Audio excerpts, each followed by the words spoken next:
piso. Ganda. So sabi niya, Ala, so ngayon galing yun, ah. bago ako, Ala, ang galing ah. gusto ko magalit, mag-isip muna ako. Isip ko muna. Oo, tatahimik lang muna Ang ako. galing Hindi ka gaya ah. dati, nag-react ako agad, di ba? Ngayon, hindi, isip muna ako. Or pag may gusto akong gawin, isipin ko muna ngayon, gusto ba ni Lord to?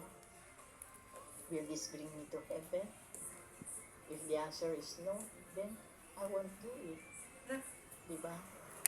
So, pag nasanay nasanay na ako ng ganun eh. Diba? So ngayon, parang, yun, yung peace of mind, peace of soul, diba? Hindi ka man na usok sa mga loko sa mundo. Spiritually, Hindi ko na hinahanap yun.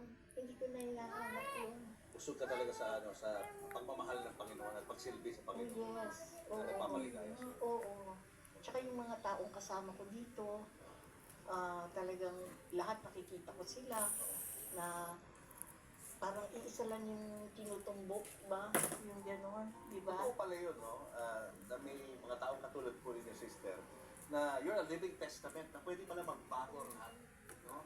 Sa buhay ng tao. Dahil sa calling ng Sa Panginoon. grasya ng Panginoon. So, Di ba? nangyayari pala talaga yun.